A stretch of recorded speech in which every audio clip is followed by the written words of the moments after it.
जय जोहार, नमस्कार। दैनिक छत्तीसगढ़ चैनल देख रहे हैं आप और छत्तीसगढ़ प्रदेश की आज की सभी प्रमुख बड़ी खबरों को एक एक करके हम आपको विस्तार से बताएंगे। इससे पहले अगर आप छत्तीसगढ़ प्रदेश के हैं, छत्तीसगढ़ समाचार ठीक इसी प्रकार रोजाना देखना चाहते हैं तो नीचे लाल कलर का सब्सक्राइब बटन दिया है, जिसे दबाकर इस चैनल को आपको सब्सक्राइब करना है।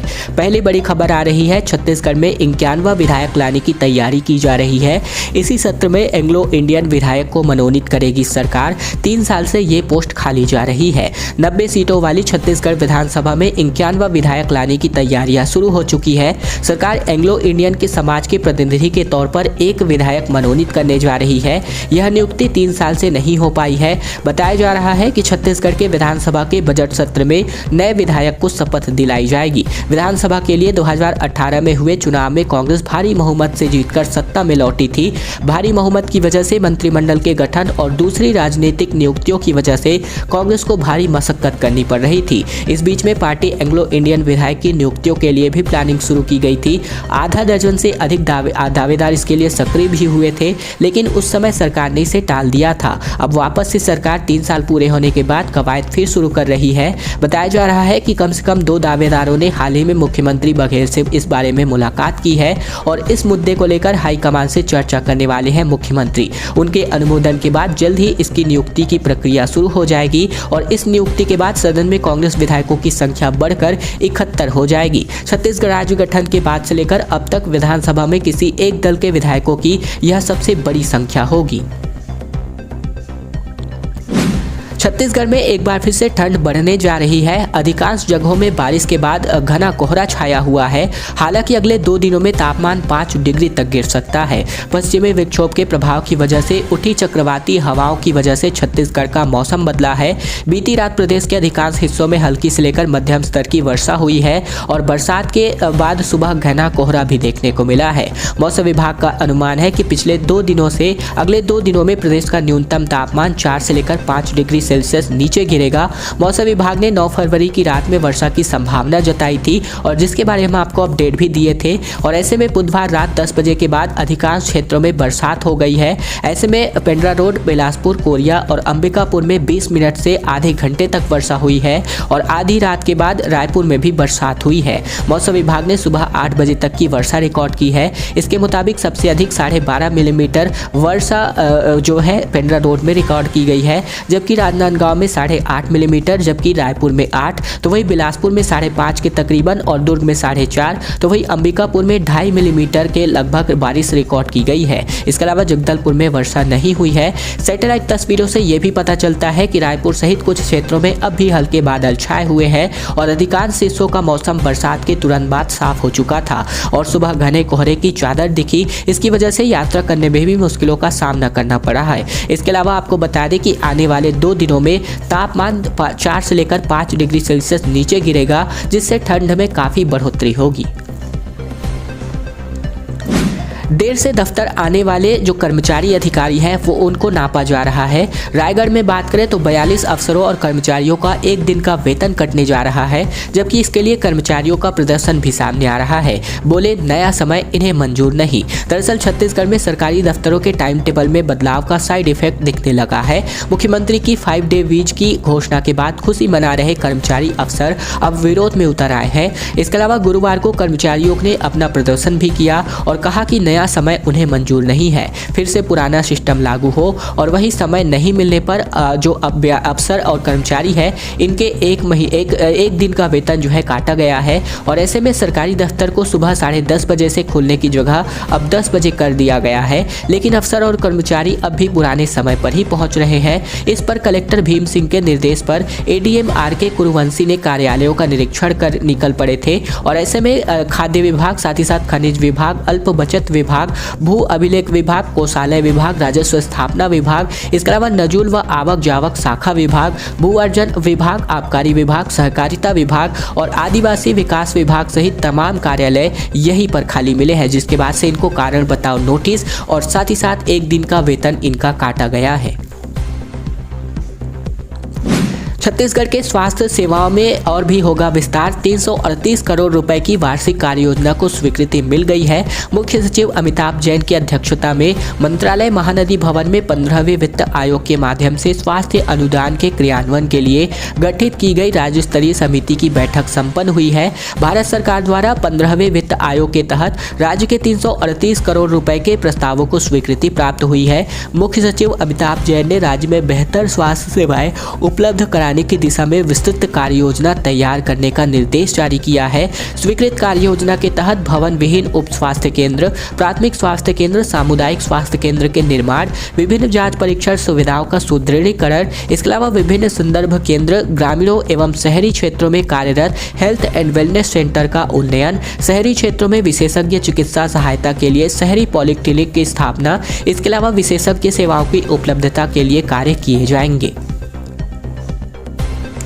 शिक्षकों के प्रमोशन पर हाई कोर्ट ने रोक लगा दी है। 5 साल अनुभव को खत्म कर 3 साल करने के खिलाफ यहां पर याचिका लगी है।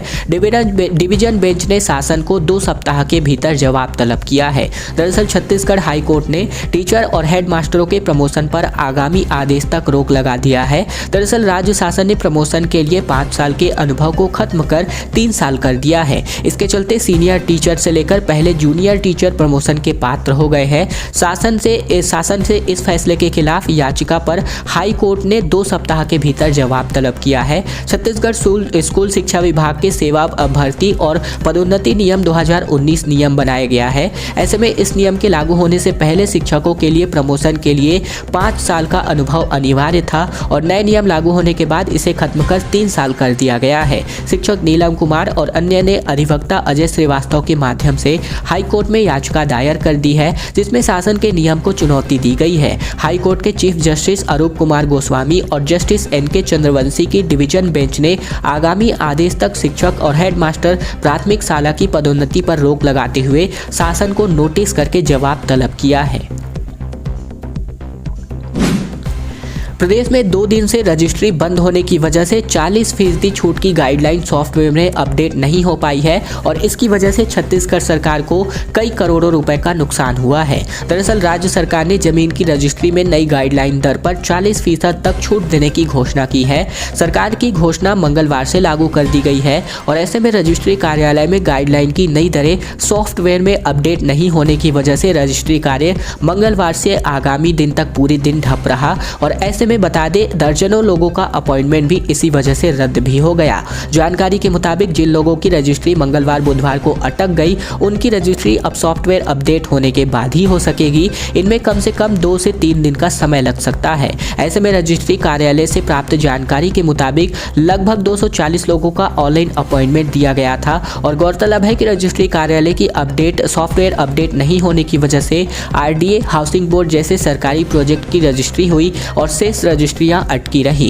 कैबिनेट मीटिंग ने चालू वित्तीय वर्ष 2021-22 की शेष 1.5 माह के लिए गाइडलाइन की दरों में 40% तक छूट देने का निर्णय लिया है और ऐसे में पंजीयन विभाग को गाइडलाइन की दर में 40% तक छूट दिए जाने का आदेश जारी कर दिया गया और पूर्व में छूट की दर 30% थी, जिसमें 2 माह तक के लिए 10% तक अतिरिक्त छूट देने की घोषणा की गई है।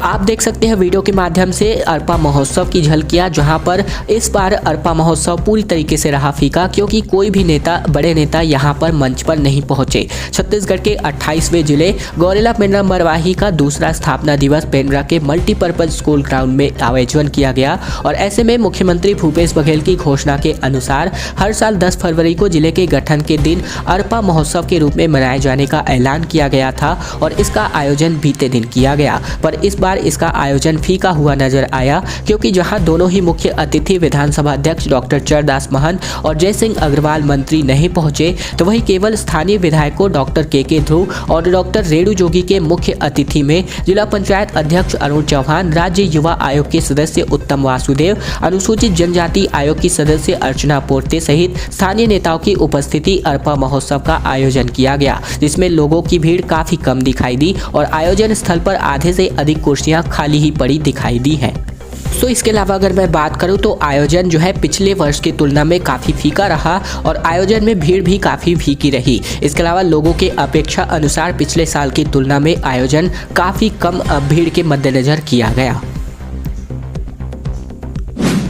पंजाब के बाद छत्तीसगढ़ में सबसे ज्यादा धान खरीदी हुई है। इस वर्ष किसानों की जेब में 20,000 करोड़ रुपए है। इससे छत्तीसगढ़ का बाजार उछलने जा रहा है। दरअसल छत्तीसगढ़ में इस साल रिकॉर्ड स्तर पर धान खरीदी की गई है। राज्य सरकार बनने के बाद यानी कि 21 साल में छत्तीसगढ़ में धान खरीदी 5 लाख टन से बढ़कर 98 लाख टन हो गई है और इस साल 21,77,288 किसानों ने एमएसपी पर अपना धान बेचा है। इसके लिए उन्हें 20,000 करोड़ रुपए भी दिए गए हैं। किसानों का यही पैसा बाजार में आएगा जिससे सभी सेक्टरों में उछाल जाएगा और सरकारी खजाने में भी जीएसटी और अन्य माध्यमों से इसका पैसा जमा होगा और इससे छत्तीसगढ़ की अर्थव्यवस्था में तेजी होगी। दरअसल पिछले साल के मुताबिक बात करें तो राज्य में पिछले साल 20,53,000 किसानों से 92 लाख टन धान की खरीदी हुई थी और इस वर्ष किसानों को 9,083 करोड़ 97 लाख रुपए दिए गए और छत्तीसगढ़ के 20,000 गाँवों में लगभग 36 लाख किसान हैं। राज्य बनने के बाद साल 2001 में 37 लाख हेक्टेयर में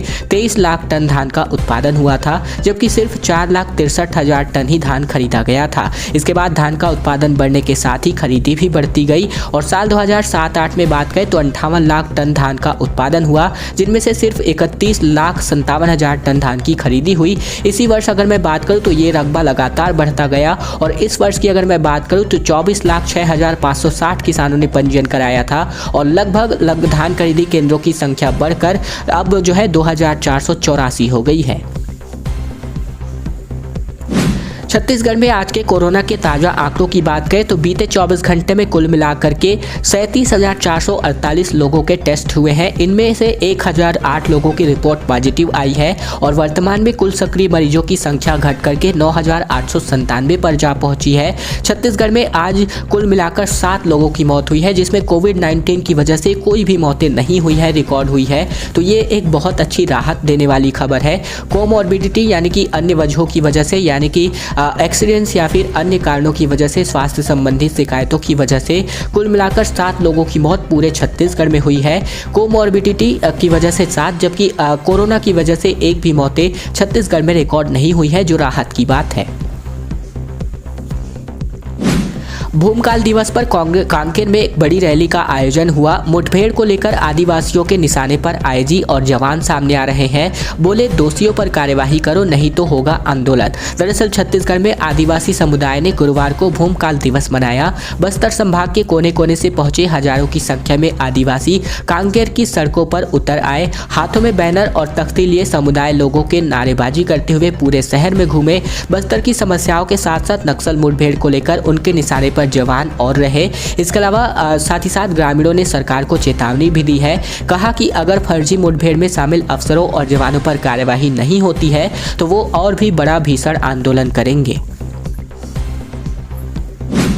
राज्यपाल से दर्द बयां करते ही रो पड़ी महिलाएं। पीड़ितों ने कहा पक्का मकान बनवाने पार्षद ने 25,000 लिए, न्याय दिलाने पर आश्वासन हुआ, लेकिन बीजेपी का धरना अब स्थगित हो गया है। जगदलपुर की संजय गांधी वार्ड की महिलाओं ने बीजेपी नेताओं के साथ छत्तीसगढ़ की राज्यपाल अनुसुईया उइके से मुलाकात की। इसके अलावा साथ ही साथ महिलाओं ने जो है राज्यपाल को बताया कि हमने पीएम आवास योजना के तहत पक्का मकान बनाने का सपना देखा था। पार्षद कोमल सेना ने पीएम आवास का लाभ दिलवाने के एवज में 40 से ज़्यादा लोगों से 25-25 हज़ार रुपए लिए। राज्यपाल से अपना दर्द बयां करते हुए कुछ महिलाएं रो पड़ी। राज्यपाल ने सभी महिलाओं को आश्वासन दिया है कि उन्हें न्याय जरूर मिलेगा, वे अधिकारियों से बात करेंगी। और इधर बीजेपी ने भी राज्यपाल से आश्वासन के बाद अपना धरना स्थगित कर दिया है।